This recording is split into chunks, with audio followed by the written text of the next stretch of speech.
সন্ধ্যার পরে আরো দুবার বমি করেছিল মার্জিয়া। অন্তু সোফার উপর ছিটিয়ে থাকা কাপড়গুলো ভাঁজ করে ঘরটা ঝাড়ু দিয়েছে। অন্তিক খুব খিটখিটে মানুষ। বিছানায় বসার সময় চাদরে হাত বুলিয়ে বসার অভ্যাস আছে। কিটে প্রেগন্যান্সি পজিটিভ এসেছে। তারপর বেশ কিছুক্ষণ নিঃশব্দে কেঁদেছে মার্জিয়া। রাবেয়া প্লেটে করে ভাত আনলেন। মার্জিয়া খেতে অস্বীকার করল। রুচি নেই তার। অন্তু জিজ্ঞেস করেছিল, নিজে টের পাননি শরীরের এই অবনতি দেখেও? মার্জিয়া সেসব এড়িয়ে কাতর স্বরে বললে, তোমার ভাই আসছে না কেন অন্তু? আমার ভালো লাগছে না এমনিতেই শরীরটা, তার ওপর এই টেনশন। অন্তু মার্জিয়ার কাতর মুখ থেকে নজর সরায়। গম্ভীর স্বরে বলল, টেনশন না করুন। আব্বু মসজিদ থেকে আসলে বলছি কিছু একটা করা যাবে। আপনি চুপচাপ শুয়ে থাকুন। পারলে কিছুটা খেয়ে নিন। এই সময় নিজের সাথে সাথে আরেকটা প্রাণের যত্ন করতে হবে আপনাকে। রাবেয়া খুব জোর করে কয়েক লোকমা খাবার তুলে দিতে পারল মার্জিয়ার গালে। কেঁদে কেঁদে মুখ চোখ বসিয়ে ফেলেছে। দিন শেষে মেয়েটা অন্তিককে ভীষণ ভালোবাসে, এ চিরন্তর সত্য। অন্তু চলে এলো বাইরে। তার মাথায় বহু নেতিবাচক ভাবনা আসছিল। সেদিন একটা গুন্ডা ধরনের নোংরা লোকের সাথে কোথাও যাচ্ছিল অন্তিক। অন্তুর মাথা বার হয়ে এলো। কি অধপতন অন্তিকের! আমজাদ সাহেবকে তার ছেলের ব্যাপারে এমন কথা কিভাবে বলা যায়? দিন দিন পারিবারিক পরিস্থিতি এত সংকটপূর্ণ হয়ে উঠেছে কেন? আমজাদ সাহেব জামাত শেষে ফিরলেন। দুবার আব্বু বলে ডেকেও কিছু বলতে পারছিল না অন্তু। আমজাদ সাহেব গম্ভীর হলেন। কথা কেন এমন গলায় আটকাবে? স্পষ্ট কথা বলতে শিখাইনি আমি? চোর বা অপরাধীরা কথা সাজাতে গিয়ে হুমড়ি খায়। তুই কি সেরকম কিছু বলতে চাচ্ছিস? অন্তু দীর্ঘশ্বাস ফেলে বলল, তোমার ছেলে কাল সকালে বেরিয়েছে, এখন অবধি বাড়ি ফেরেনি। মানে প্রায় ১.৫ দিন হলো তার পাত্তা নেই বাড়িতে। আব্বু, তুমি চিন্তিত না হও। সে বাচ্চা নয়, চলে আসবে। তবুও তোমাকে জানানো প্রয়োজন বলে মনে করলাম। আমজাদ সাহেব তসবিহ রেখে উঠে গিয়ে পুকুরের পাশের জানালাটা আটকে দিয়ে বললেন, বাচ্চা বুঝাচ্ছিস? আসলেই কি আমি এত দুর্বল আর অপদার্থ হয়ে উঠেছি যে ছোট ছোট বিষয়গুলো নিতে পারছি না আজকাল? তেমনটা নয়, কিন্তু একের পর এক যা হচ্ছে, এটাকেই তো জীবন বলে অন্তু।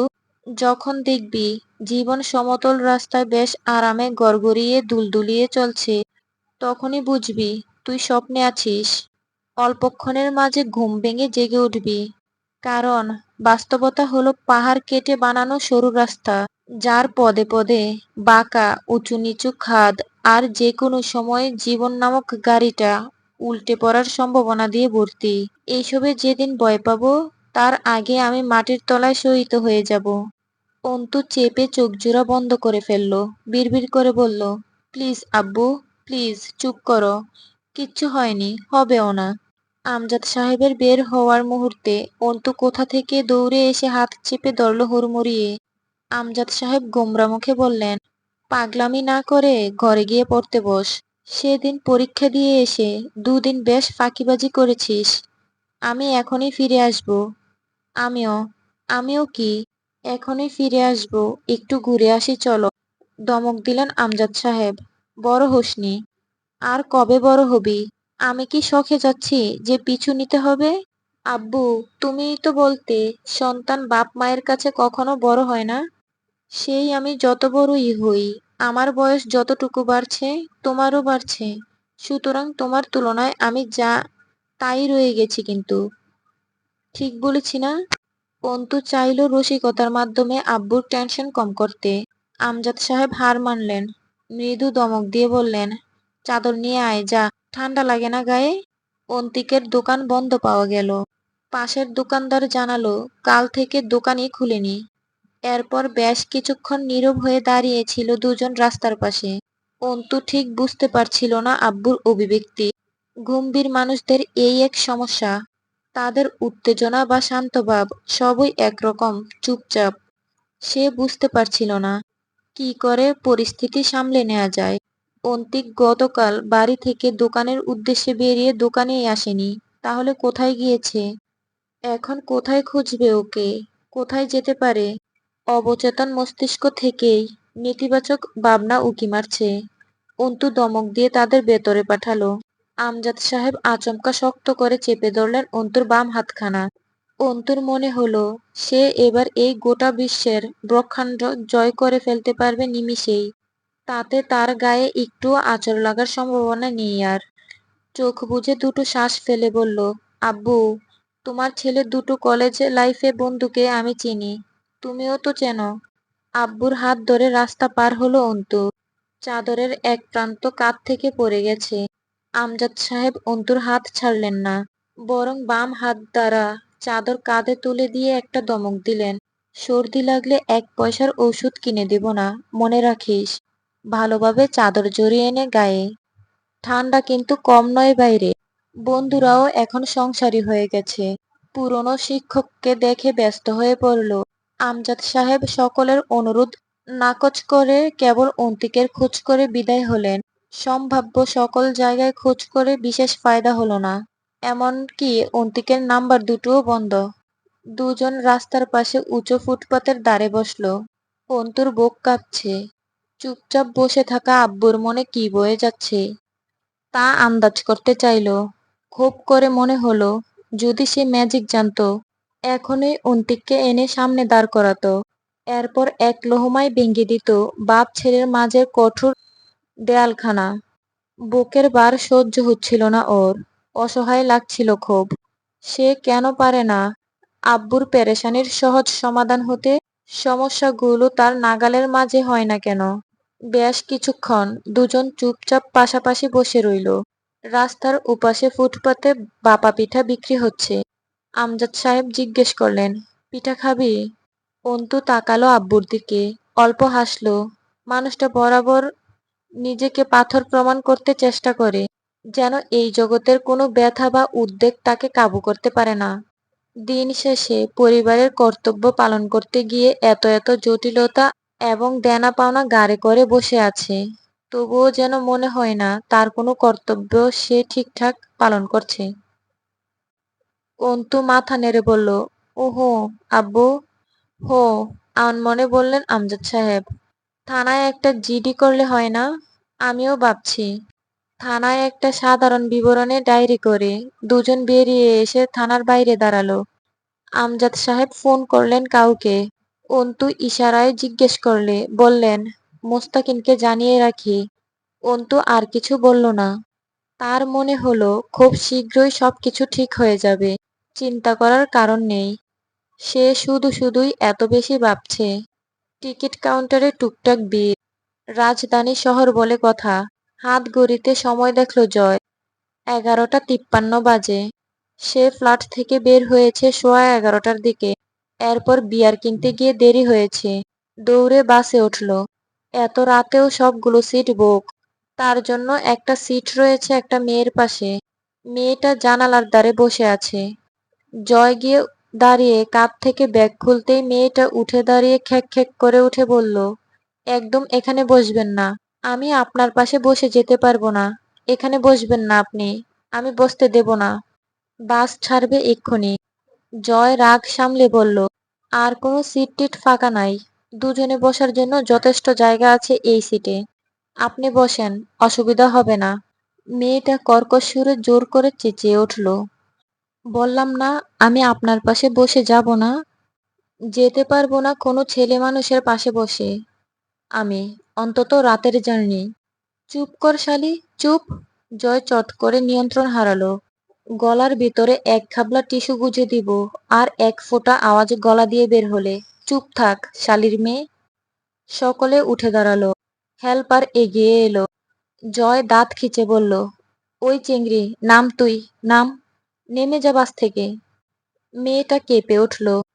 জয় আঙ্গুল নাচিয়ে ইশারা করল, বের হ, সিট থেকে বের হ, বের হ। নাম যা, তোর সিটের মায়েরে চুদি। তুই আমার পাশে তো দূর, তোরে আমি এই বাসেই যাইতে দেব না। মেয়েটা কিছু বলতে নিলে জয় ঠোঁটে আঙ্গুল চাপল। চুপচাপ নেমে দাঁড়া, নয়তো একটা লাথি মেরে নামিয়ে দেব। পরে যাবি, মাজা টাজার নকশা পাল্টে যাবে। হেল্পার কিছু বলতে আসলে জয় থামালো। তুই চুপ থাক, ওদিকে সরে দাঁড়া। ওকালতি করতে আসলে বাসটা পিছন দিয়ে ভরে দেব একদম শালা। মেয়েটার দিকে ফিরে বলল, শালি, বর্দতা মারাও, ভদ্রতা শিখাও আমারে। যে মাগি কোনো ছেলের পাশে বসে যেতে পারবে না, সে রাত 12টার সময় একা যাতায়াত করে, হ্যাঁ? পাগলে থাপায় আমারে। বাতের বদলে কি খড় খাই? ভদ্রতাকে কোনো মতো সম্মান দিতে ইচ্ছে করলেও ভদ্র সাজার বিষয়টা হজম হয় না আমার। তরে দেইখা লাগতেছে না তুই বিপদে পড়ছস কোনো। তার মানে স্বেচ্ছায় রাত দুপুরে একা সফর করতে পারো, আর ছেলে মাইনষের পাশে বসতে পারো না? তোর মতো বালডারে লারে কোন শালা? আমারে দেখা কি তোর বাল বেটা মনে হয় যে তোর পাশে বসলেই সুরসুরি উঠে যাবে? সুশীলা নারী তুমি, শালি আমার নাটক। তোরে আমি সিনেমা দেখাই, দাঁড়া। পকেট থেকে মানিব্যাগ বের করে বলল, দে, টিকিট দে। দে টিকিট তোর। জয় টিকিটের দাম মেয়েটার হাতে শক্ত করে গুজে দিয়ে টিকিট কেড়ে নিয়ে সিটে ফিরে এসে বসলো। হেল্পার তখনও দাঁড়িয়ে। জয় সিটে গা এলিয়ে দিয়ে চোখ বুজে বসলো। আপনার আবার কি সমস্যা? মাথা কাজ না করলে বাসের দরজার সাথে জোর করে মাথাটা ঠুকে দেন, ক্লিয়ার হয়ে যাবে। 2টা সিট এখন আমার। এইবার গাড়ি ছাড়েন, এমনিই পৌঁছাতে সকাল হবে। হেল্পার বয়ে বলতে পারল না, গাড়িতে অ্যালকোহল অ্যালাউড না। বাসের লাইট অফ হলে জয় শব্দ করে বিয়ারের ক্যাপ খুলে তাতে দুটো চুমুক দিয়ে গলা ছেড়ে গান ধরল। ফজরের আজানের সময় বাস দিনাজপুরে প্রবেশ করলো। অন্ধকার ভালো করে কাটেনি, তার ওপর ঘন কুয়াশা আচ্ছাদনে এক হাত দূরের পরিবেশ স্পষ্ট দৃষ্টিগোচর হবার জো নেই। জয়ের শরীরে শীত নেই, কনকনে শীতেও দরকার পড়লে ডাবল ব্ল্যাঙ্কেট গায়ে দিয়ে ফ্যান চালিয়ে ঘুমায়। ফ্যানের শব্দ না কানে এলে ঘুম ভালো হয়নি। পুরো ক্যানে কোনো মতে নেশা হয়, এখনো বেশ খানিকটা তরল বাকি ক্যানে। মাথা ঝিমঝিম টের করছে। নেশা পুরো না হলেও কঠিন হ্যাংওভার চড়ে। হাঁটতে গিয়ে পা টলছে। নিচতলায় পুরোটা জুড়েই হামজার স্টিল ওয়ার্কশপ। সেটা পেরিয়ে দোতলার সিঁড়ি ভেঙে দরজায় টোকা দিল। কলিং বেল চাপার আগেই যেন হুট করে দরজা খুলে যায়। জয় চমকে গিয়ে আবার সামলালো নিজেকে। তরু দাঁড়িয়ে আছে দরজা খুলে। ভেতরে ঢুকে কাঁধের ব্যাগ নামিয়ে জিজ্ঞেস করলো, ঘুমাসনি তুই? জবাব দিল না তরু। জয় জানে সারা রাত এভাবেই বসার ঘরে দরজার কাছে বসেছিল তরু। জয় জেলার বাইরে গেলে যেদিন ফেরার কথা থাকে দরজার কাছে থাকে, জয় আসলে যাতে দরজা খুলতে দেরি না হয়ে যায়। জয় বলল, খাবার কি আছে রে? ক্ষুধা লাগছে, বাদ দে। তার আগে একটু গরম কালা কফি দে। গা গুলায় আসতেছে, আবার খিদেও লাগতাছে। তরু ঠোঁট উল্টালো, ছোট মাছ রান্না আছে। জয় দাঁত খিচে আবার চুপ করলো। জুতাটা খুলে পা ঝেড়ে উড়িয়ে দিয়ে বলল, বাঙালি জাতিটা যেরকম বালের জাত, খাওয়া দাওয়াও বালমার্কা। এই জিনিস আমি খাই? তাহলে ডিম ভেজে দেই, নর্মাল ফ্রিজে অল্প একটু মাংস রান্না আছে, গরম করে দেই ওটা। সকালে ভালো খাবার দেব, এখন এটুকু দিয়ে চালান। কমন বাথরুমে ঢুকলো জয়। পা ফসকে যেতে চাইলো একবার। তরু খেকিয়ে উঠল, এইসব কচু না গিললে কি খুব অসুবিধা হয়? ধরবো আমি? না তো, মাতাল হই নাই আমি, একদম ফিট আছি। তুই তাড়াতাড়ি কফি বানা, তার আগে আমার গামছাটা দিয়ে যা। এটা গোসল করার সময় হলো? আজে বাজে জিনিস গিলবেন আর বেখাপ্পা সময়ে গোসল করে সর্দি বাঁধাবেন। জয় মাতালের মতো নাটকীয়ভাবে কাঁধ দুলিয়ে হাসল। সভ্য হয়ে নিয়ম মেনে কোন শালা বড়লোক হইছে? আমি এত অসভ্য হয়েও বড়লোক। কফি পড়ে রইল ওভাবেই। জয় গোসল করে বেরিয়ে সোজা এসে খাবার টেবিলে বসলো। এই পৌষের শীতে ভোর 5টার দিকে গোসল করে কেউ এত নির্লিপ্ত থাকতে পারে? তরু নাক কুচকালো। খাবার দিয়ে চলে যাবার সময় জয় ডাকলো, এই, চেয়ারে বস। আপনি খান, আমি ঘুমাবো। জয় শুনল না, বলল, তুই তো রাতে খাসনি। তরু থতমত খায়। খাইনি মানে? বাংলা ভাষা বুঝিস না? আমি আসলে খাবি, তাই খাসনি। পুরোপুরি নিশ্চিত জয়। তরু লজ্জা পেল। আপনি খান। জয় মৃদু ধমক দিল, তুই না বললেও আমি খাবো। বসে পড়, প্লেটে খাবার নে। একা একা খাইতে ভাল লাগে না আমার। খেতে খেতে একবার তাকালো জয় তরুর দিকে। নির্দ্বিধায় সুন্দরী মায়াবতী উপাধি পাওয়ার যোগ্য তরু। আজ এই নির্ঘুম রাতের শেষে জয়ের ক্লান্ত আধমাতাল চোখে আরো সুন্দর লাগছে তরুকে। তার যত্নের কেউ নেই কোথাও তরু ছাড়া। হুট করেই চোখে ধরে গেল জয়ের। সে চোখ নামালে তরু তাকালো। ভেজা চুল, পরনে সাদা লুঙ্গি, গায়ে গামছা, মাথা নিচু করে খাচ্ছে আর পা দুলাচ্ছে জয়। তরুর দেখার মাঝেই হুট করে জয় বলল, এভাবে তাকিয়ে থাকিস না। তোর নজরের প্রেমে টেমে পড়ে গেলে শেষে জাত যাবে। তরু হেসে ফেলল, মাথা নুইয়ে নিল। জয় দেখল স্নিগ্ধ হাসি তরুর। মেয়েটা চঞ্চল, তবে তার সামনে আসলে খুব গুছিয়ে নেয় নিজেকে। একজন কর্তব্যপরায়ণ নারী হয়ে ওঠে। শেষ রাতে তাদের এই নৈশভোজের অভ্যাস খুব পুরনো। তরু হাসি সামলে বলল, প্রেমে পড়ার হলে কবে পড়তেন? একটু থেমে আবার বলল, আপনার আসলেই ভালোবাসা আসেনি কোনোদিন আমার প্রতি? জয় বাচ্চাদের মতো মাথা নাড়ল। ওহো, ভালোবাসা জিনিসটা আমার সিস্টেমের বাইরে। ওইসব বুঝি না আমি। তোর উপর কোনোদিন ভালোবাসা আসেনি, তবে মায়া আছে একটা। তরু ভ্রু কুঁচকায়, অবাক হয়ে। মায়া? তা কেন? সে আশা করেনি জয়ের মুখে এমন কথা শোনার। সেবা যত্ন করিস তার বাড়া। রসিক হাসি হাসে জয়। তরু স্মিত হাসে, চোখ ফেরায় না।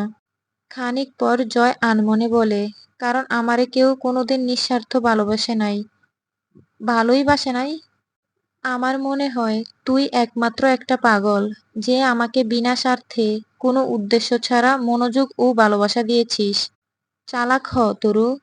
প্রতিরোধ গড়ে তোল আমার বিরুদ্ধে। বিদ্রোহ কর, বিদ্রোহ। জয়দের ভালোবাসতে নেই। তরু চমকে উঠল। খালা খালু আপনাকে। জয় হেসে ফেলল কেমন করে যেন।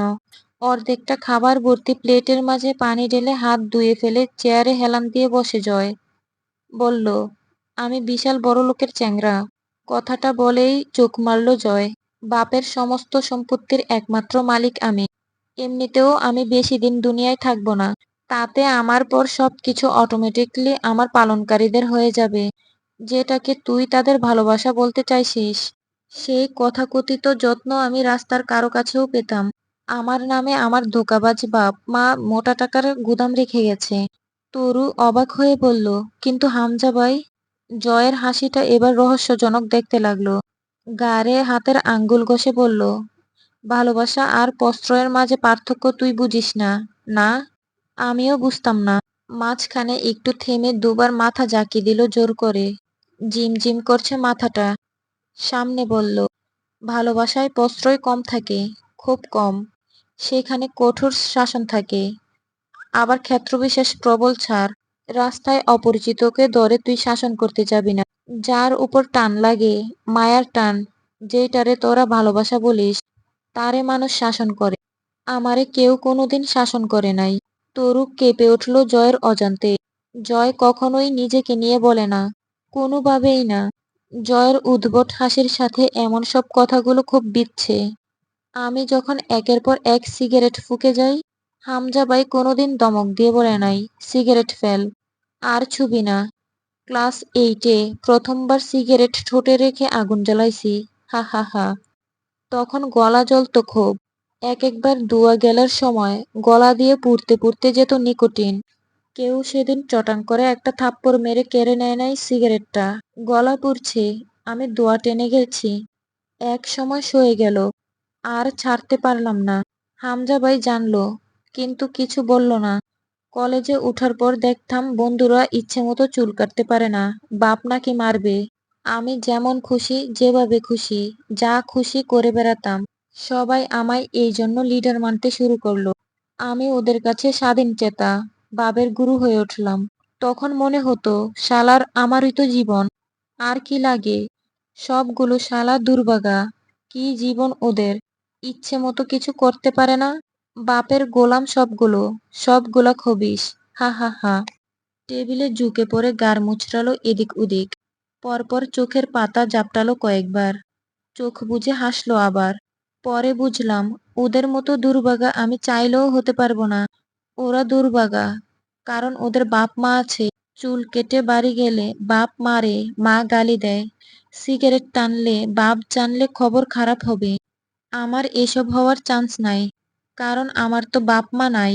হ্যাঁ হ্যাঁ। কে মারবে, গালি দেবে? আমাকে শাসন করার মতো কেউ নাই। আমিই সিকান্দার, আমিই বাদশা। টেবিলের এক কোণে কফির মগ রাখা ছিল। কফি ঠান্ডা শরবত হয়ে গেছে।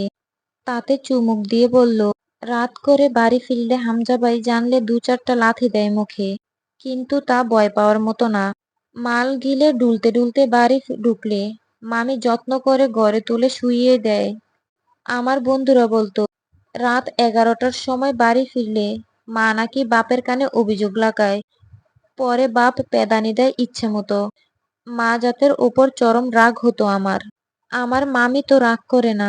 আমি শেষ রাতে বাড়ি ফিরলেও দিব্যি হাসি মুখে দরজা খুলে চুপি চুপি ঘরে তুলে নেয় আমায়। আমার মাও নাই, ভয়ও নাই। কেন এত সুখ পেয়েছি বলতো আমি? কারণ আমার অপরাধ আর বখাটেপনা দেখে দু গালে কষে দুটো থাপ্পড় মারার মতো বাপ নামক বিপদটা ছিল না আমার। চুল বড় করে কাটলে তা ছোট করে কেটে আসতে ফের আবার সেলুনে পাঠানোর জন্য মা নামক জ্ঞান জ্ঞান রেডিওটা ছিল না আমার। দিন দিন পাওয়ার আর জিদ সমান্তরাল হারে বাড়ছে খালি। দাঁত বের করে হাসল জয়। মামার সাথে চাকরের মতো ব্যবহার করেও কোনোদিন একটা দমক খায়নি। ডান কানে তর্জনী আঙ্গুল ঢুকিয়ে ঝুঁকলো। দুবার চোখ ঝাপটে মুচকি হাসলো আবার। প্রতি মাসে ব্যাংক থেকে আমি যেই পরিমাণ টাকা উঠাই তার এক ভাগও লাগেনি আমার কোনোদিন, এত আয়েশ করে চলার পরেও। বাকিটা এইবারই খেয়েছে। আমায় কোনোদিন শাসন করা হয়নি। আমারে ভালোবাসা হয় নাই। একটু থেমে বলল, অর্থাৎ একজন মানুষের জন্য তার আশেপাশে মানুষের ভালোবাসার প্রকার ভিন্ন। হামজা ভাই আমার প্রশ্রয়দাতা। কিন্তু ওই যে আর ৫ জনের মতো দমক দমক টাইপের ভালোবাসা পাই নাই আমি। তরুর মনে হলো, জয়কে দেখে যতই মনে হোক না সে মাতাল হয়নি। সে বেশ ভালো রকমের ভিনটেজ কন্ডিশনে আছে। নয়তো তার উপরে বোমা মেরেও একটা দুঃখের বা ব্যক্তিগত আলাপ বের করার উপায় নেই। সে বিড়বিড় করে বলল, সব বুঝেও কেন খারাপ হলেন আপনি? জয় উঠে দাঁড়ালো। পরে আবার চেয়ারে কনুই রেখে ঝুঁকে দাঁড়িয়ে বলল, খারাপ হয় না তরু, খারাপ জন্মায়। তরু প্রতিবাদ করল। উল্টো বললেন, খারাপ হয়ে কেউ জন্মায় না। পরে জীবনের দ্বারাই তারা খারাপ হয়। মাতালের মতো মাথা দুলায় জয়। ওহ, ভুল বলেছি। তাইলে হবে হয়তো তাই। কিন্তু আমার খারাপ হওয়ার পিছনে কোনো কারণ নাই। কারণ আমি খারাপ। মাথা ঝুঁকিয়ে খানিক চুপ থেকে আবার অন্য স্বরে বলল, যখন খারাপ হয়েছি তখন বুঝি নাই। কেউ আমায় ভালো হতে বলে নাই, অথবা খারাপ হওয়া থেকে আটকায়নি। তা বুঝলাম তো এই তো সেদিন। মানুষ 18 বছরে ম্যাচিউর হয়। আর আমি 25-এর কৌটা পেরিয়েও ঠিকমতো কিছুই বুঝিনি। যা বুঝেছি তা বুঝা ঠিক হয়নি। হুটহাট জিজ্ঞেস করল তরু, আপনি বিয়ে করবেন না? জয় বাবুক হবার নাটক করল। করলে তোকে করতাম। যত্ন তো কম করিস না আমার। কিন্তু বাইরের থালায় সাপ চেকে বেড়ানো পাবলিক আমি। শুধু শুধু কাউকে গড়ে তুলবো ঘর পাহারা দিতে? তাছাড়া ভালো না বেশে বিয়ে করা ঠিক না। আমি কারও প্রেমে পড়ি নাই কোনোদিন। তুই মায়ায় বাঁধিস, কিন্তু আমি জানি ওইটারে ভালোবাসা বলে না। তোর যত্ন, মনোযোগ আমার ওপর পরিহার্য তরু। তুই ছাড়া দিন চলে না। কিন্তু কেন যে তোকে ভালোবাসতে পারলাম না? ভালোবাসলে সত্যি বিয়ে করে বাড়ি নিয়ে যেতাম। শালা, আমার আর উন্নতি হবে না রে। তরুর চোখ দুটো সজল হয়ে উঠেছিল। বাঙ্গা কণ্ঠে ক্ষোভের সাথে বলল, মায়া কেন লাগে? দয়া হয় আমার উপর, তাই না? ওহো, দয়া না, মায়া। মায়া কেন আছে? জয় এবার প্যাচপ্যাচে হাসল। আমিও অনাথ, তুইও বাপ মা থেকে অনাথ। চোরে চোরে খালাতো ভাই। আকাশ পুরোপুরি আলোকিত প্রায়। জয় রুমে যেতে যেতে বলল, খাওয়া শেষ করে একবার রুমে আয়। তরু জয়ের রুমে ঢুকলো মিনিট ৫ পরে। জয় জানালার ধারে দাঁড়িয়ে সিগারেটে টান দিচ্ছিল। বোঝার উপায় নেই জয়কে, মাতাল নাকি স্বাভাবিক কিছুই বোঝা যাচ্ছিল না।